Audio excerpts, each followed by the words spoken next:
uncovering the essence of true grit. Hello everyone, and welcome to our English language learning channel. Today, we're going to dive into a fascinating English phrase, true grit.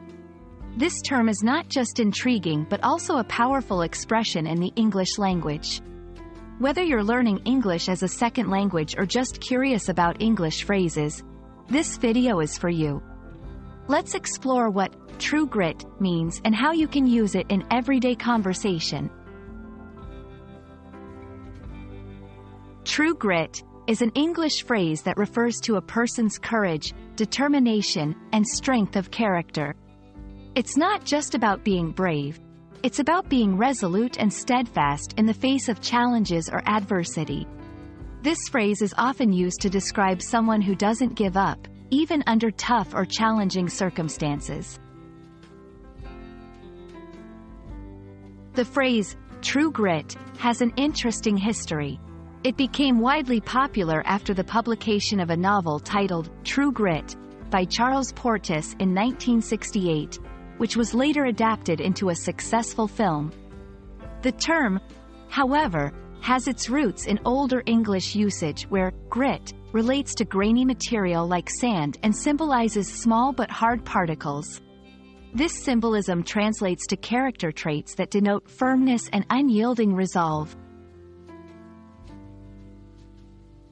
To understand how true grit is used in everyday language, let's look at some examples. 1. After losing her job, she showed true grit by starting her own business. 2. Despite his injury, the athlete displayed true grit and finished the race. 3. Her true grit was evident when she continued her studies even after many setbacks.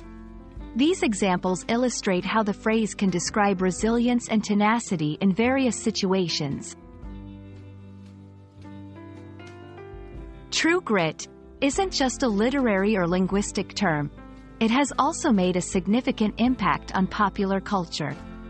The movies titled True Grit, 1969 and 2010 versions, highlight characters that embody this trait. This has further cemented the phrase in modern English, often used to describe a character who is bold, determined, and unyielding. For those learning English, here are some tips on using the phrase. Use it to describe people, not situations. It's best used in contexts where someone is overcoming obstacles or facing challenges. Remember, it's a positive phrase that conveys admiration. I hope this exploration of true grit has been enlightening and adds a new phrase to your English vocabulary. This phrase beautifully captures the essence of human resilience and determination. Next time you come across someone who shows exceptional courage and resolve, you'll have the perfect term to describe their character. True grit. Thanks for watching, and keep learning.